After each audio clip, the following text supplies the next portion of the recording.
There have been whispers of Saudi Arabia distancing itself from the US. Call it a decoupling, if you will. Saudi Arabia is changing posture. It is already a major player in West Asia, but now Riyadh has global ambitions. It is diversifying its economy, opening up its society, pursuing an independent foreign policy that isn't hemmed in by American interests. And most importantly, Saudi Arabia is relegating religion to a more personal space, not making it the driver of their economic and foreign policy. The man leading the shift is Crown Prince Mohammed bin Salman. He floundered for a while with the war in Yemen and the Khashoggi episode. But he's no more the pariah. He's a central player who doesn't want to operate in the shadow of the US any longer. Let me explain this with a quick recap. Saudi Arabia and the US have been allies for as long as one can remember. It was a symbolic relationship. The Saudis gave the Americans oil and the Americans repaid with military protection. No lectures on democracy or religious freedom. Those America kept for the rest of the world. So Washington got a steady supply of oil and Riyadh built its petrodollar regime. The Saudis did not question America's military operations. But in 2018, this arrangement suffered a big jolt. A Saudi-American commentator, Jamal Khashoggi, was murdered, allegedly by the Saudi regime. The US took this up publicly and promised to turn Riyadh into a pariah. Saudi Arabia did not like America's tone. Listen in to what its minister said last year. The idea that one can impose values on other countries, His Royal Highness made clear, does not work. It has not worked when the US tried to impose values on Afghanistan and Iraq. In fact, it backfired. It does not work when people try to impose values by force on other countries. Don't impose your values on us, said Saudi Arabia to the US.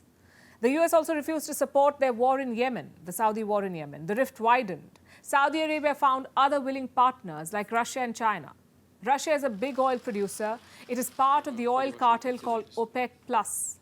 Last year, when America wanted the Saudis to dump Russia, they refused. Biden even traveled to the country he not very long ago called a pariah. But the Saudis did not budge. Meanwhile, China emerged as a big investor, also one that doesn't talk about democracy or human rights. Suits everyone. The Saudis conveniently shut their eyes to the plight of Muslims in China. Power politics, you see, is a game of convenience. So gradually, the US was edged out as the Russians and Chinese entered deeper into the fray.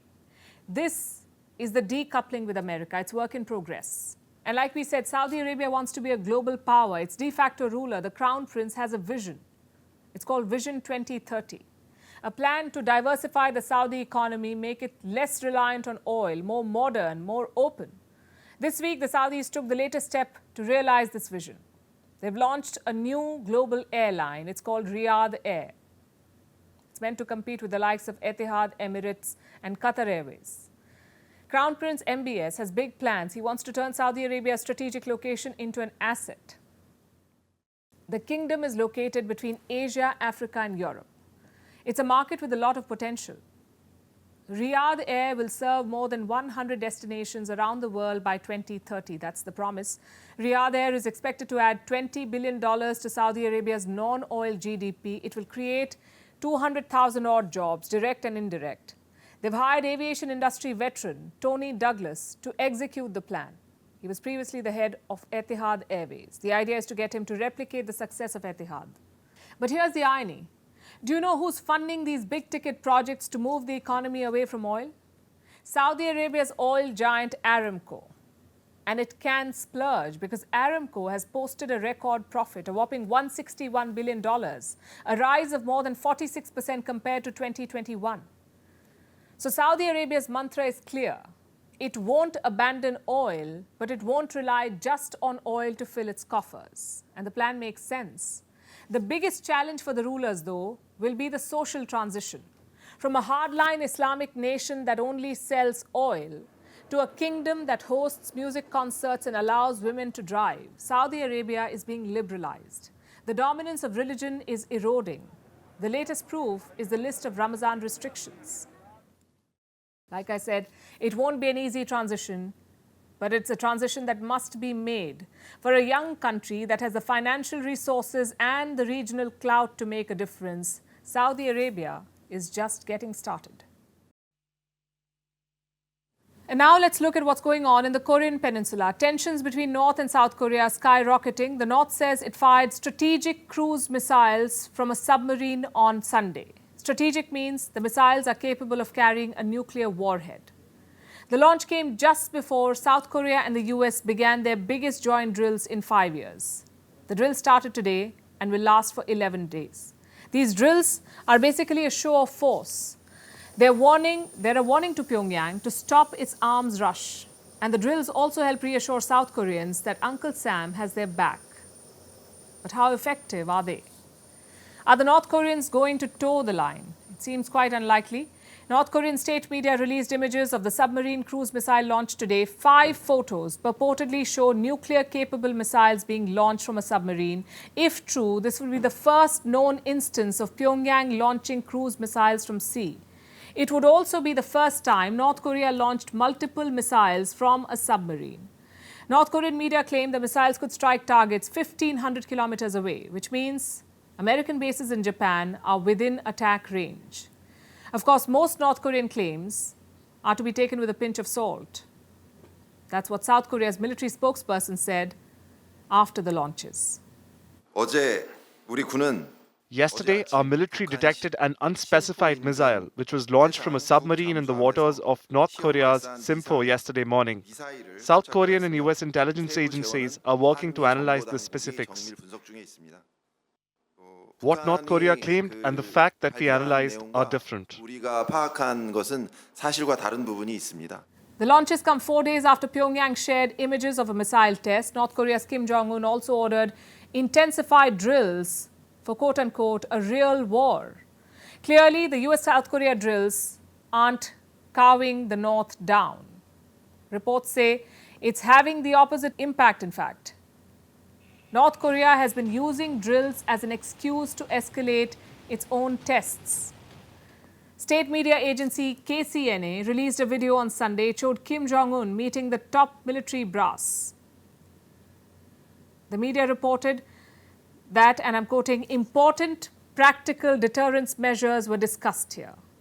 Let me in fact quote further. The US imperialists and South Korean puppet forces are getting ever more undisguised in their anti-democratic People's Republic of Korea military maneuvers. The North is using the drills as an excuse to ramp up arms tests. This comes at a time when millions in the Hermit Kingdom are starving. Nothing like a foreign enemy to unite a troubled population, after all. And if that's the case, why are the US and South Korea adding fuel to the fire? After all, drills were cancelled or scaled down during the last few years. This was when talks were on to de-escalate tensions. But all of that has changed last year. Pyongyang conducted a record number of missile tests in 2022. And they continue this year as well. Experts say this is for leverage during negotiations. The North wants to be declared an official nuclear power. It wants sanctions to stop. Sanctions have crippled its economy and left its population starving.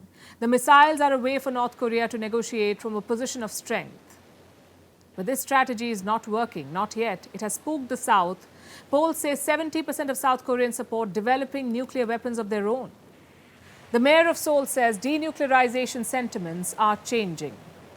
북한이 전술 핵무기 소형 경량화에 성공을 해서 Now that North Korea has nearly succeeded in miniaturizing and making lighter tactical nuclear weapons and secured at least dozens of warheads, we've come to a point where it's difficult to convince people of the rationale that we should refrain from developing nuclear weapons and stick to the course of denuclearization. 이제 더 이상 국민들을 설득하기가 힘든 시점이 왔습니다. So could South Korea once again host nuclear weapons? Remember, the US stationed nukes in South Korea till 1991. President Yoon Suk-yeol had said in 2021 that he would ask the US to redeploy them. Nuclear weapons in South Korea. We're not sure if that will happen. But when tensions and hostility around the world are so high, another nuclear face-off is the last thing our planet needs. It was a historic day for India at the Oscars. RRR chartbuster Natu Natu, that had the entire world grooving to its beats, won the Best Original Song, and The Elephant Whisperer won the Best Documentary Shorts category. This is the first time India has won in either category. These surely are big wins. Indians are proud and elated, no doubt, and with good reason, when Deepika Padukone announced Natu Natu, calling it a banger on the Oscars stage. Many of us already knew this. After all, India's film industry is huge. It was a $1.2 billion industry last year. So here's a question. Do we really need an Oscar to validate our films? What does an Oscar win mean for us? And is it helpful? Remember, the Oscars are going through a viewership crisis too. Is Indian cinema really helping them more than they can help us? Here's a report. All right. Are you guys ready? Ooh! RRR! RRR! RRR super hit track Natu Natu has become a global sensation. Today, it achieved a historic feat. The captivating song won an Oscar for Best Original Song, beating heavyweights like Lady Gaga and Rihanna. There's no doubt that the award is well-deserved and must be celebrated. But it triggers mixed feelings. Does India really need the Oscar approval? After all, the Academy has an ivory tower-ish approach to world cinema. Does this make it the better judge of all movies everywhere? We don't think so. Just look at today's anchor, Jimmy Kimmel. He referred to RRR as a Bollywood movie. If you go too long, we're going to Bollywood gong show your ass. So let's get this going. Please welcome. It's a Telugu language film from India's Tollywood industry. The description only reinforced misguided notions about Indian cinema. But that's okay. We'll reiterate a fact. All of Indian cinema is not Bollywood. And it's not all song and dance. Now let's talk about India's other win at the Oscars, The Elephant Whisperer. It emerged as the winner in the Best Documentary Shorts category. It tells the story of an indigenous couple as they care for an orphaned baby elephant. It also made history. I stand here today to speak for the sacred bond between us and our natural world, for the respect of indigenous communities, and empathy towards other living beings we share our space with, and finally, for coexistence. But the 2022 Indian documentary feature, All That Breathes, did not win today. It has been critically hailed. It was nominated in the Best Documentary Feature Film category. And don't take us the wrong way. This is not a case of sour grapes. Because 2 out of 3 strikes is pretty good. But does this not beg the question, does Hollywood like India in a certain way? From Slumdog Millionaire to The Elephant Whisperer, do movies that show India in a specific light get to win? Everything that looks exotic and third world seems to have a place on the Oscar stage when nominated. And that's another thing, the nomination. A lot of good foreign films don't get nominated. Observers say that films spending anywhere between 3 to 10 million on promotions were nominated. The RRR team spent $9.7 million to lobby for a push at the Oscars. Over the years, certain countries have garnered attention in the foreign films category, but they're mainly from Europe, while others are neglected. Over 74 years, the Oscar has gone to a European nation 58 times. And this is not for the lack of trying by other nations. Lower-income countries rarely crack the list, let alone win an Oscar. 5 African countries have been represented. 3 have won. 2 of them were directed by Europeans, and the third by a white South African. Sometimes, movies are not considered international enough, like when they contain too much use of the English language. There was outrage when a Nigerian movie was rejected in 2020 for this reason. But English is the official language of the country. The Oscars are not without a cultural bias. Also, look at the paucity of female nominees in the Best Director category. This year has an all-male slate. Or look at the 2015 movement, or #OscarsSoWhite. It brought the sheer lack of racial diversity to the fore. An example of this is today's big win for Asia, if it can be called that. Everything Everywhere All at Once won, well, Everything Everywhere All at Once. It scored multiple awards including Best Picture, Best Director and Best Actress. It was a historic win for Michelle Yeoh. She is the first Asian to win for Best Actress. She had an important message. For all the little boys and girls who look like me watching tonight, this is a beacon of hope and possibilities. This is proof that dreams dream big and dreams do come true. And for women of color, it does seem like a dream come true. Yeoh is only the second Asian woman to ever be nominated, also the second woman of color to win in this category. The lack of diversity at the Oscars is staggering. Now remember, the Oscars have been facing a viewership crisis. Could this be one of the reasons? The ratings continue to pale in comparison to those of yesteryear, and the slaps on stage can't seem to save it. The numbers started dropping 5 years ago. Since then, they've seen a 37% decline each year. And it's no secret that viewership increases when popular films are nominated. So maybe nominating a movie like RRR helped them? Despite all of this, why do we continue to lobby for an Oscar win? Because it opens up the world market for films, especially for films confined largely to India. They're famous in a few Far Eastern countries, but they're yet to tap the lucrative Western markets, which is great. We hope they do. But the internationalization of the Oscars does more harm than good. National film industries begin aspiring to gain Hollywood standards. They want similar popularity. And this could sound idealistic, but it's not. The real cinematic gems are often in more marginalized cinemas of countries across the world, and they don't need Western validation to be good.